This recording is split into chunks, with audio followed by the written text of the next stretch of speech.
Welcome everyone, this is DACMan and today we have a Jeep Grand Cherokee. Să moară mama ce parpalac ți-ai tras.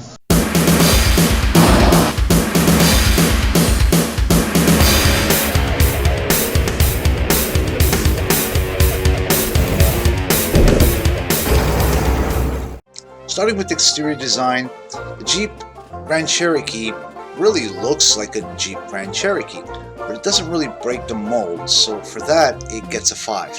Now I do want to say this, this is for US standards and also from a car nut. I love oddball cars, so I don't want to, I know I may come off as maybe I'm thumbing my nose or whatever that, oh, this is not good enough for me, when there's people that would love to have this car in Romania or other countries.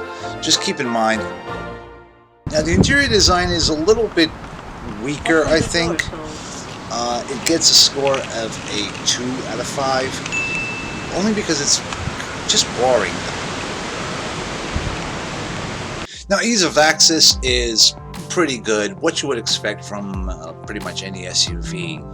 I didn't give it a perfect score because there is a little bit of a snag as you get in and out, especially if you're a bigger or bulkier guy.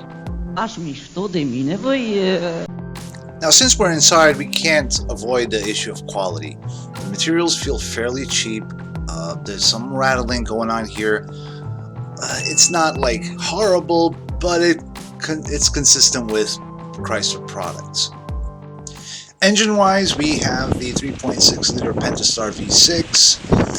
It's a detuned version that's in the Challenger V6 model, so this one only pumps out 295 horsepower and 260 foot-pounds of torque. Now, what the engine lacks in performance, it does make up for a pretty good track record for being reliable and just sturdy. There's plenty of these running around with very few problems. V6 technology has come a long way since the 80s. Now you could still have electrical issues, but that's, I think, more of a modern car problem. Maybe, who knows? Okay, so there isn't much to say about the engine on these because honestly they are fairly basic.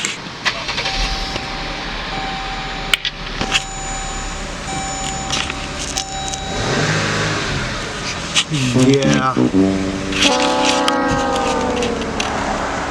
not exactly riveting, but if you're looking for, I got a little sidetracked here, but basically what I want to say, if you're looking for a decent car with all the pretty much standard features, power of everything, and sunroof here and there, the car comes very well equipped. And it also has a wide selection of 4x4 and traction control modes. Acceleration, there is some.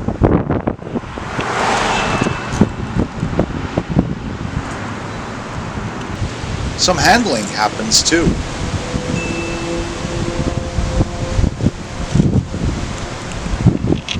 All jokes aside, the car does ride very nice.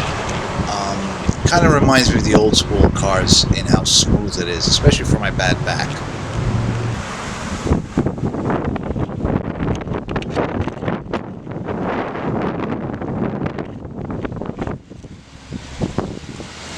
alright, let's put our seatbelt on, and because my tripod broke, we're going to take it out for a little drive and say bye-bye to Olivia. Okay, love you, bye-bye.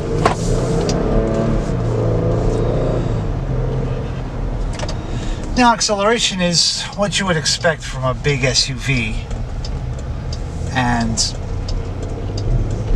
yeah, it's slow. No other way around it, but it's comfortable. It's smooth.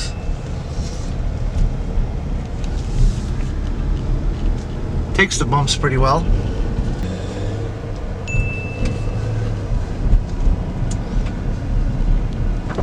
Now, if I'm honest, the interior is just nice enough to where I wouldn't complain, but it's a little boring.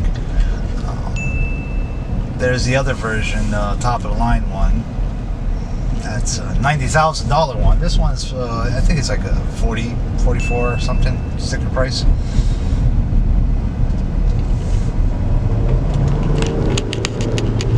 So this would be the kind of car you would want if you had kids, if you had the need for all that back room, back space, whatnot. Obviously has infotainment and an optional rear seats DVD thing. This one doesn't have that, nor does it have like the funky 4x4 versions, but it does have your basic modes.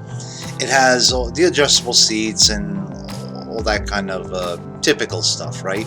But what I did like is the gauge cluster and the accents around the center console called the interior metal package. It's got pretty big carbo capacity. That's the new thing we're calling it, carbo. All right, so if you want carbo, let's see if this works.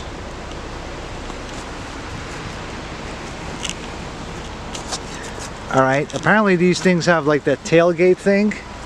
So it would be locked. Come close. That doesn't do it. That doesn't do it. No. Nothing like that. Unlock it the normal way, I guess.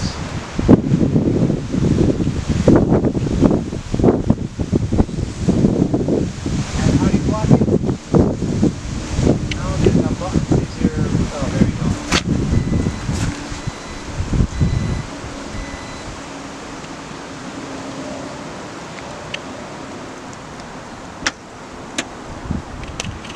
Apparently this model doesn't have the footsie thing.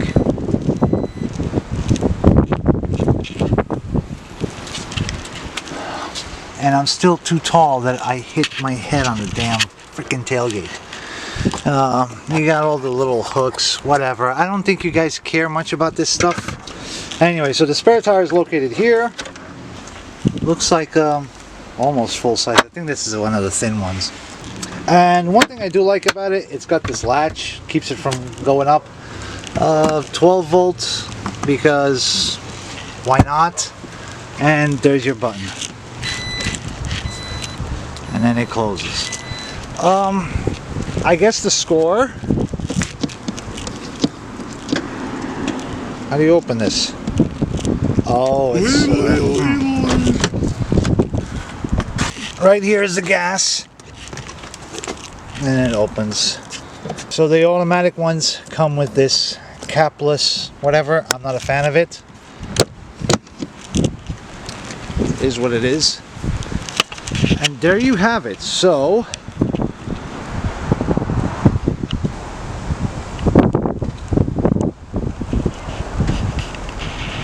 that's interesting. So taillights you got. Now, as a newbie score, it gets a 7 because it is fairly maneuverable. It has excellent visibility and obviously has the cameras and backup sensors and whatnot. But it is still a big SUV, so you know it's not the best for parallel parking. So that's why it only gets a 7. All right, I'm inside here because the wind is making it impossible for the camera. This is a little bit of an impromptu kind of review. I have no clue if it's going to be helpful to you. Anyways, I'm not going to do the 4x4 stuff because I don't have anywhere to go right now, and it's kind of a rental loaner car. I don't want to turn it back in all muddy. My recommendation is get a Challenger instead. Does this Jeep rock? Well, I don't know about this one. There are others that do. As far as it being a cool car, it's about average for your typical SUV, but more because it's still a Jeep, right? Wow factor, it's just a 2 because, come on, this doesn't scream wow. Future classic, 1, again, only because it's a Jeep, but there's other Grand Cherokees that will. And for its raw car score, the Jeep Grand Cherokee Limited 4x4 got a 71.5. which overall ain't bad. This is DACMan Barry, and I hope you have a better ride than that. My mom's nodding no. She does have a better ride. I would take a Trabant over that, okay? Bullshit. Yeah. Bullshit. No, seriously I would.